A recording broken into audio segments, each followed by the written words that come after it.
कि हिंदू कोई धर्म नहीं है। तो जब हिंदू कोई धर्म ही नहीं है तो भारत को हिंदू राष्ट्र बनाने का क्या मतलब है। और ये जो लोग कह रहे हैं कि भारत को हिंदू राष्ट्र बनाया जाए, इनसे ये पूछना चाहिए कि हिंदू राष्ट्र से इनका क्या मतलब है, हिंदू राष्ट्र का क्या मतलब है, क्या ये बता सकते हैं। मुसलमान, यहूदी, ईसाई, पारसी छोड़कर जितने भी भारत भूमि में धर्म उदय हुए हैं उन सबको हिंदू कहा जाता है। तो इन मूर्खों से पूछना चाहिए कि हिंदू राष्ट्र बनाने से इनका क्या मतलब है। हिंदू राष्ट्र जब बनेगा तो कौन सी व्यवस्था लागू होगी, वैदिक व्यवस्था लागू होगी, मनुस्मृति लागू होगी, बुद्ध के विचारों पे चलेगा, महावीर के विचारों पे चलेगा, कबीर के विचारों पे चलेगा, रैदास के विचारों पे चलेगा, नानक के विचारों पे चलेगा, लिंगायत के विचारों पे चलेगा। तो जो ये हिंदू राष्ट्र बनाना चाहते हैं वो किसके विचारों पे चलेगा। मैं दावा करता हूँ ये लोग बता नहीं पाएंगे कि हिंदू राष्ट्र से इनका क्या मतलब है। मैं आपने अखबारों में पढ़ा होगा, उसमें कहा गया कि हिंदू राष्ट्र जो बनेगा उसमें जो कानून है वो मनुस्मृति के हिसाब से चलेगा।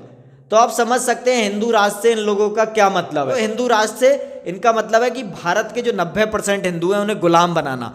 तो हिंदू राष्ट्र कुछ नहीं है, षड्यंत्र है भारत के 90% लोगों को गुलाम बनाने का। और जो संत महात्मा जो ज़्यादा पढ़े लिखे नहीं हैं, जो कहते हैं भारत हिंदू राष्ट्र बनना चाहिए, इनसे आपको पूछना चाहिए कि हिंदू राष्ट्र से क्या मतलब है, हिंदू राष्ट्र को क्या परिभाषित कर सकते हैं, या हिंदू से इनका क्या मतलब है। क्योंकि हिंदू तो कोई धर्म नहीं है, हिंदू भारत की भौगोलिक पहचान है। किस तरह के मूर्खतापूर्ण ग्रंथ है मनुस्मृति, तो उसे लागू करने की कोशिश चल रही है। और अगर ये लागू हो जाती है तो भारत में जो SC ST OBC है, जिसे शूद्र कहा जाता है, अछूत कहा जाता है, वो महिलाएं जो हैं और आदिवासी जो हैं ये सब गुलाम हो जाएंगे। क्योंकि हिंदू तो रविदास भी हैं, हिंदू तो कबीर भी हैं, हिंदू तो नानक भी हैं, हिंदू तो बुद्ध भी हैं, हिंदू तो महावीर भी हैं। तो इनकी व्यवस्था लागू करने की कोशिश नहीं चल रही है, कोशिश चल रही है मनुस्मृति लागू करने की। ज़्यादातर 90% मुसलमान जो हैं वो भारत में कन्वर्ट होकर मुसलमान बने हैं, तो उन्हें भगाने का कोई मतलब नहीं है। वर्ण व्यवस्था, जातिवाद, छुआछूत से परेशान होकर ही तो वो मुसलमान बने हैं।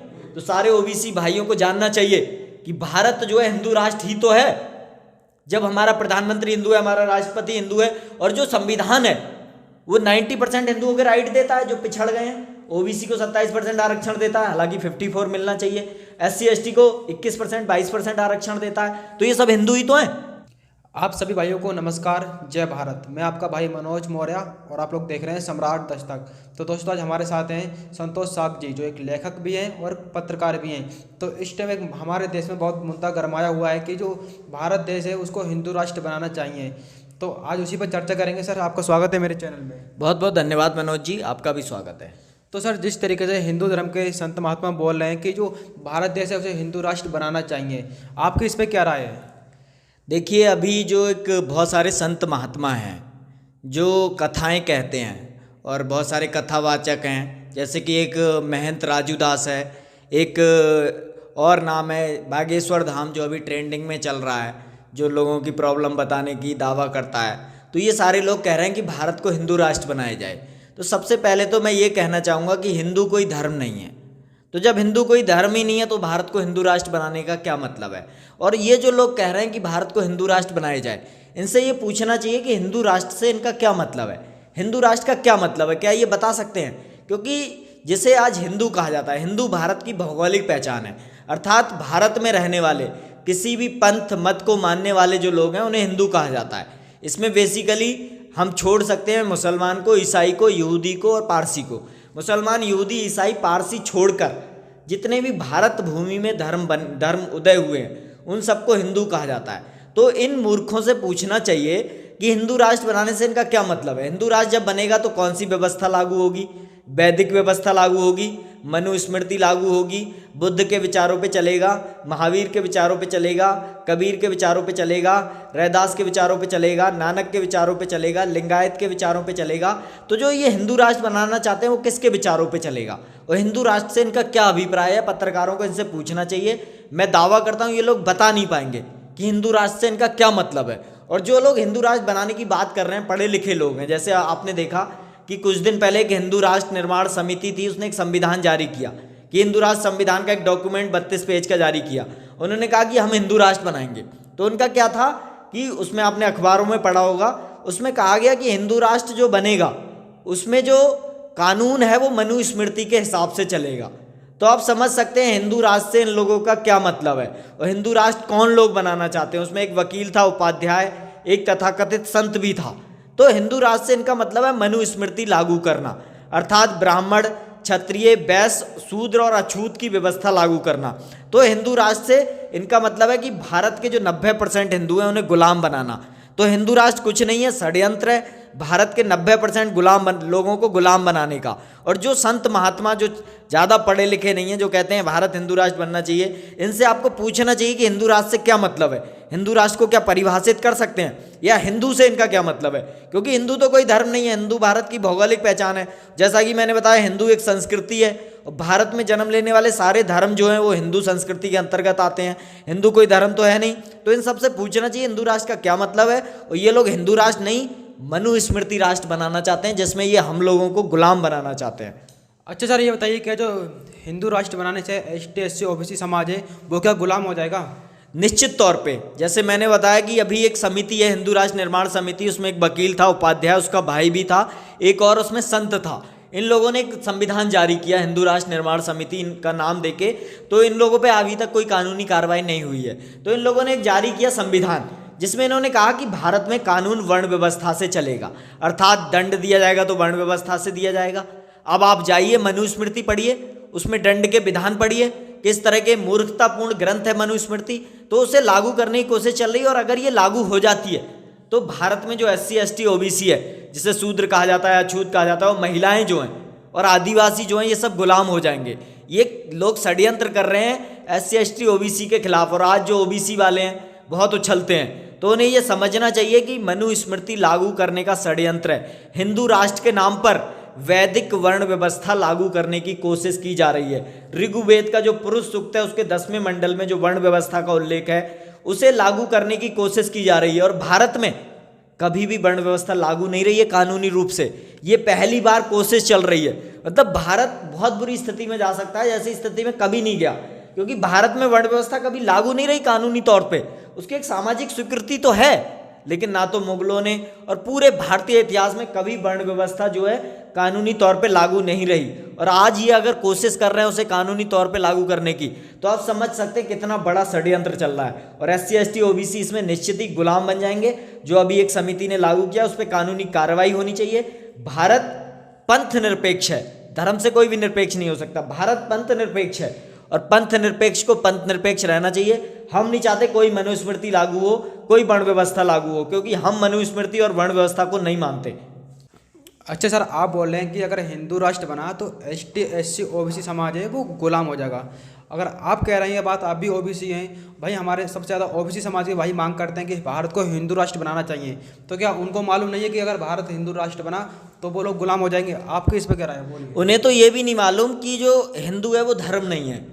और उन्हें तो ये भी नहीं मालूम कि वो किस चीज़ को मानते हैं, क्योंकि उन्होंने 70 साल से पढ़ना शुरू किया है। चूँकि उनके पास थोड़ी बहुत ज़मीनें हैं तो वो थोड़ा बहुत उछल लेते हैं। तो मेरे जो OBC भाई हैं वो ऐसा नहीं है कि चाह कर मनुस्मृति लागू करवाना चाहते हैं। वो भटके हुए हैं, उनके पास एजुकेशन नहीं है, उनके पास सोशल एजुकेशन नहीं है, और उन्होंने पढ़ा नहीं है कि जो ये हिंदू कोई धर्म नहीं है। और हिंदू राष्ट्र बनाने की कोशिश नहीं चल रही है भारत को। मैंने फिर से कह रहा हूँ, वैदिक वर्ण व्यवस्था लागू करने की कोशिश चल रही है। हिंदू के नाम पर वैदिक वर्ण व्यवस्था लागू करने की कोशिश चल रही है। क्योंकि हिंदू तो रविदास भी हैं, हिंदू तो कबीर भी हैं, हिंदू तो नानक भी हैं, हिंदू तो बुद्ध भी हैं, हिंदू तो महावीर भी हैं। तो इनकी व्यवस्था लागू करने की कोशिश नहीं चल रही है। कोशिश चल रही है मनुस्मृति लागू करने की, कोशिश चल रही है वैदिक वर्ण व्यवस्था लागू करने की। जैसा कि जो वेद है उसका, ऋग्वेद जो है उसका पुरुष सूक्त है, उसके 10वें मंडल में वर्ण व्यवस्था का उल्लेख है। और वर्ण व्यवस्था मानती है ऊंच नीच को, कि ब्राह्मण श्रेष्ठ है, क्षत्रिय उससे नीचा है, वैश्य उससे नीचा है, शूद्र उससे नीचा है, और अछूत जो है, जो वर्ण व्यवस्था में जिसका उल्लेख नहीं है लेकिन वो है। तो इन 5 वर्णों की व्यवस्था को लाने की कोशिश है। OBC वाले इसलिए सपोर्ट करते हैं कि उन्हें नॉलेज नहीं है। तो मेरे जैसे लोग जो हैं उन्हें बता रहे हैं, और मेरे भाई जो हैं वो भी जाग रहे हैं। ऐसा नहीं है, आज OBC समाज जाग रहा है। पूरे देश में वो एक जो संविधान की व्यवस्था है, जो बराबरी की व्यवस्था है, उसे लागू रख रहा है, उसे लागू करना चाहता है। तो आज OBC समाज बिल्कुल जागा हुआ है और वो बराबरी की व्यवस्था को लागू कर रहा है। आज उसने भेदभाव करना भी कम किया है, क्योंकि OBC ने बहुत ज़्यादा भेदभाव किया। भाई SC ST के साथ सबसे ज़्यादा भेदभाव तो OBC ने किया, लेकिन वो दोषी नहीं है, क्योंकि वो उसका मास्टरमाइंड नहीं है। दोषी वो है जो उसका मास्टरमाइंड है, जिसने उस व्यवस्था का पोषण किया है, जिसने उस व्यवस्था को लिखा है। तो OBC समाज जाग रहा है, चूँकि वो शिक्षित नहीं है, उसे पता नहीं है कि वो तो सोचता है कि हिंदू के नाम पे मुसलमानों को भगाया जाएगा। जो कि एक बहुत बड़ा झूठ है, क्योंकि ज़्यादातर 90% मुसलमान जो हैं वो भारत में कन्वर्ट होकर मुसलमान बने हैं, तो उन्हें भगाने का कोई मतलब नहीं है। वर्ण व्यवस्था, जातिवाद, छुआछूत से परेशान होकर ही तो वो मुसलमान बने हैं।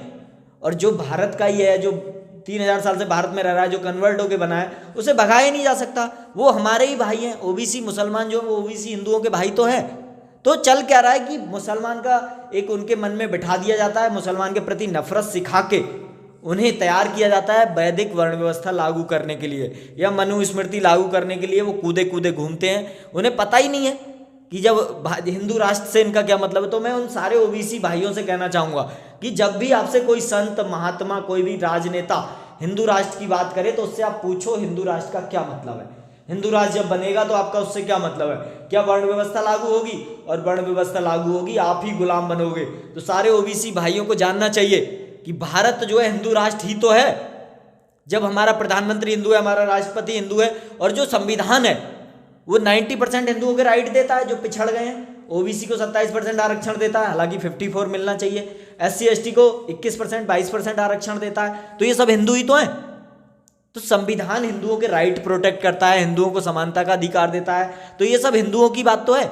तो वही मैं कह रहा हूँ कि हिंदू से इनका मतलब हिंदुओं की सुरक्षा नहीं है। संविधान जो है वो हिंदुओं का ही है और वो हिंदुओं के ही राइट की बात कर रहा है। लेकिन जो लोग हिंदू राष्ट्र की बात कर रहे हैं उनकी कोशिश है वैदिक वर्ण व्यवस्था लागू करने की। तो हमें सबको जाग के रहना चाहिए। वर्ण व्यवस्था लागू हो गई तो भारत में फिर से वही तबाही आएगी और हम फिर से गुलाम हो जाएंगे। 800 साल हम लोग गुलाम रहे हैं और वर्ण व्यवस्था के कारण ही आज जो भारत में 15 से 18-20 करोड़ मुसलमान हैं, उसमें 19 करोड़ तो हमारे ही लोग हैं जो कन्वर्ट होके बने हैं। क्यों बने हैं? क्योंकि उनके साथ छुआछूत होता था, उनके साथ भेदभाव होता था, उनके साथ गैर बराबरी होती थी। तो हमारे साथ भी हुई, लेकिन वो लोग मुसलमान बन गए। उन्होंने सोचा यहाँ पे बराबरी होगी, वहाँ पे हुई नहीं हालांकि, लेकिन बहुत हद तक हुई। तो हुआ क्या कि इसकी वजह से बने हैं वो। तो उन्हें उनसे नफरत सिखा के हमें हिंदू राष्ट्र का सपना दिखाया जाता है और हिंदू राष्ट्र के नाम पे वर्ण व्यवस्था लागू करने की कोशिश है। इसलिए ओबीसी भाइयों को समझ लेना चाहिए। आप कह रहे हैं सर कि हिंदू राष्ट्र बनेगा तो एसटी एससी ओबीसी के अधिकार छीने जाएंगे, और वहीं संत महात्मा बोलते हैं कि मुसलमानों को देश से भगाया जाएगा, उनका अधिकार छीना जाएगा। देखिए, एक वही मैं कह रहा हूँ ना, जो वर्ण व्यवस्था लागू करना चाहते हैं, वैदिक व्यवस्था, वैदिक वर्ण व्यवस्था लागू करना चाहते हैं, वो लोग मुसलमानों का डर दिखा के सारे जो ओबीसी एससी एसटी हिंदू हैं उन्हें अपनी तरफ मिला लेते हैं, जबकि सच्चाई ये नहीं है। जैसे मैंने बताया कि जो मुसलमान हैं उन्हें भगा नहीं सकते आप, क्योंकि सिर्फ 1 करोड़ मुसलमान ही है जो बाहर से आया है। जो 90% मुसलमान है वो यहीं का है, कन्वर्ट होके बना है। क्यों बना है? क्योंकि उसके साथ छुआछूत हुआ, उसके साथ भेदभाव हुआ, उसके साथ गैर बराबरी हुई। गैर बराबरी से डर के उसने क्या किया? धर्म परिवर्तन कर लिया, उसने संस्कृति बदल दी, वो हिंदू से मुसलमान हो गया, उसने भारतीय संस्कृति छोड़ दी। तो वो यहीं के लोग हैं, ना तो उन्हें आप भगा सकते हैं, ना तो उनके आप राइट छीन सकते हैं, क्योंकि वो यहीं के लोग हैं, कन्वर्ट होके बने हैं। तो मुसलमानों को ना तो आप भगा सकते हैं, और ओबीसी का क्या मतलब? 60% ओबीसी है तो उसमें 10% मुसलमान ही तो है।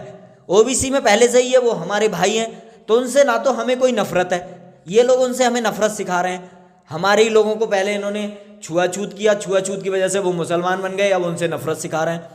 अरे वो हमारे भाई हैं, वो मुसलमान बन गए हैं, वो एक अलग विषय है, लेकिन खून हम लोगों का एक ही है। और ना तो उन्हें देश से भगाया नहीं जा सकता, क्योंकि वो यहाँ के मूल निवासी हैं, 3000 साल से यहाँ रह रहे हैं। तो जब उन्हें भगाया नहीं जा सकता, उन्हें भगाने का वो दिखाकर, एक सिंबल दिखाकर, उनके प्रति नफरत फैलाकर, चूँकि कई चीज़ें ऐसी भी हैं कि इस्लाम में कट्टरता है, और जो मुसलमान है, सवर्ण मुसलमान या अपर क्लास मुसलमान है, वो उनका इस्तेमाल करता है, उन्हें धर्म के नाम पे भड़का देता है। धर्म के नाम पे ओबीसी हिंदुओं को, ओबीसी मुसलमानों को लड़ा के एक तैयारी की जाती है और वो राजनीति सेट की जाती है। तो किसी को भगाने की कोशिश नहीं है, सारी कोशिश एससी एसटी ओबीसी में मुसलमान भी है। 90% मुसलमान ओबीसी ही है, और वो भी उनके लिए अछूती है। जैसे एक जुलाहा मुसलमान है, एक तेली मुसलमान है। ये लोग कहते हैं कि तेली का मुंह भी नहीं देखना चाहिए। धोबी मुसलमान भी है, कुंजड़ा मुसलमान भी है। भाई कुंजड़ा जो है आज सब्जी का काम करता है, भाई काची से कन्वर्ट हुआ है, तो कुंजड़ा मुसलमान भी है। हर जाति मुसलमान भी है तो हमारे भाई। तो उनसे ना तो हमें कोई नफरत है, लेकिन उनसे नफरत करके एससी एसटी ओबीसी के जो हक हैं उन्हें छीनने की कोशिश चल रही है। जब हिंदू राष्ट्र बनेगा तो इस देश से मुसलमानों को भगा दिया जाएगा, निकाल दिया जाएगा। ऐसा कुछ नहीं है। देखिए, हिंदू राष्ट्र, पहले तो हिंदू कोई धर्म नहीं है। दूसरा, आपको इनसे पूछना चाहिए कि हिंदू राष्ट्र बनेगा तो कैसे बनेगा, जो भी संत कह रहे हैं। तीसरी चीज़ मैंने आपको बताई कि अभी एक संस्था ने हिंदू राष्ट्र संविधान जारी किया, तो उसने कहा कि भारत जब हिंदू राष्ट्र बनेगा तो वर्ण व्यवस्था चलेगी। कानून वर्ण व्यवस्था से चलेगा, दंड वर्ण व्यवस्था से दिया जाएगा। वर्ण व्यवस्था के दंड की व्यवस्था आपको बता देता हूँ। वर्ण व्यवस्था मनुस्मृति कहती है कि अगर ब्राह्मण ने कुछ हत्या भी कर दी तो आप उसे देश निकाला दे दो, लेकिन उस पर कोई कार्यवाही नहीं कर सकते। शूद्र ने आपके घर चोरी भी कर ली तो उसे फांसी टांग दो। ये वर्ण व्यवस्था का कानून है। तो ये कानून लागू करने की कोशिश चल रही है। हिंदू राष्ट्र में ना तो कोई मुसलमान भगाया जाएगा ना ईसाई, बल्कि जो सवर्ण मुसलमान है, जो अपर क्लास मुसलमान है, वो तो सवर्ण हिंदू से ही कन्वर्ट हुए हैं। शेख अब्दुल्ला कहते हैं कि वो पहले ब्राह्मण थे। शेख अब्दुल्ला का नाम आपने सुना होगा, कश्मीर के पूर्व मुख्यमंत्री। तो वो कहते हैं वो तो पहले ब्राह्मण थे। तो वर्ण व्यवस्था के नाम पर पूरा जो ओबीसी SC ST है उसे गुलाम बनाने की कोशिश है। हिंदू राष्ट्र कुछ नहीं है, सिर्फ एक बुलबुला है, हमारा शोषण करने के लिए कोशिश करने की तरीका है। तो इससे हमें जागरूक रहना चाहिए। हिंदू राष्ट्र नहीं, वैदिक वर्ण व्यवस्था राष्ट्र बनाने की कोशिश चल रही है। हमें जागरूक रहना चाहिए। भारत पहले ही हिंदू राष्ट्र है। मेरे जो ओबीसी SC ST भाई हैं उन्हें समझना चाहिए। भारतीय संविधान आपके राइट देता है, भारतीय संविधान आपकी हिस्सेदारी देता है, भारतीय संविधान ने आपको समता का अधिकार दिया है, भारतीय संविधान ने आपको व्यापार करने का, अपनी रोजी रोटी कमाने का और अपने जो संपत्ति है उसे रखने का अधिकार दिया है। किसी धर्म ने नहीं दिया है। वर्ण व्यवस्था ने आपको क्या किया? वर्ण व्यवस्था तो आपके सामाजिक बहिष्कार करती है, सामाजिक बहिष्कार करती है। राजा उसे लागू करे ना करे वो एक अलग विषय है, लेकिन सामाजिक स्तर पे वो बहिष्कार कर देती है। जैसे ही एक दलित का बच्चा पैदा होता है वो दलित हो जाता है, जैसे ही एक ओबीसी का बच्चा पैदा होता है वो ओबीसी हो जाता है। तो संविधान जो है वो हिंदुओं का ही है। भारत हिंदू राष्ट्र ही है और 90% जो मुसलमान है वो हमारे ही लोग हैं, कन्वर्ट होकर मुसलमान बन गए हैं। तो उन्हें हमें गले लगाना चाहिए। हम नहीं कह रहे वो धर्म परिवर्तन करके फिर से बौद्ध हो जाएं, जैन हो जाएं, शैव को माने, वैष्णव को माने या रविदास को माने, कबीरपंथी को माने। कबीर को तो मानते भी हैं, कबीर तो खुद ही मुसलमान थे, कबीर तो खुद ही मुसलमान थे। तो यहाँ पे क्या है कि सारी लड़ाई जो है SC ST OBC और सामान्य वर्ग के बीच है। लड़ाई जो है सामाजिक व्यवस्था की है, लड़ाई धर्मों की नहीं है। सामाजिक व्यवस्था में सभी धर्म जो हैं, जो सामाजिक व्यवस्था में नीचे लोग हैं उनके साथ शोषण कर रहे हैं। तो ना तो इनकी कोशिश मुसलमानों को भगा देंगे ये कह के हिंदू वोट को इकट्ठा करते हैं और बाद में अपना एजेंडा चलाते हैं। जैसे आपने देखा उत्तर प्रदेश में 18,000 सीटें OBC की खाली, OBC की 69,000 भर्ती में बहुत सारी गड़बड़ की। तो कोई मुसलमान को भगाने की कोशिश नहीं है। मुसलमानों का डर दिखा के, मुसलमानों को भगाने की बात करके SC ST OBC को गुलाम बनाने की कोशिश चल रही है और वैदिक वर्ण व्यवस्था लागू करने की कोशिश चल रही है। हिंदू राष्ट्र नहीं, वैदिक वर्ण व्यवस्था मनुस्मृति राष्ट्र बनाने की कोशिश चल रही है। OBC SC ST या महिलाएं जो उन्हें जागना चाहिए, इसका विरोध करना चाहिए। भारतीय संविधान हिंदुओं का ही है और वही हमारे राइट देता है। भारतीय संविधान हमारा असली प्रतिनिधि है। भारतीय संविधान को ही हमें मानना चाहिए, उस पर अपनी हिस्सेदारी लेने की कोशिश करनी चाहिए, उसमें जो भी और ज़रूरी बदलाव हों उन्हें लाने की कोशिश करनी चाहिए। बहुत बहुत धन्यवाद हमारे साथ बात करने के लिए। आपका भी बहुत बहुत धन्यवाद। आप बहुत अच्छा काम कर रहे हैं, करते रहिए। Thank you sir.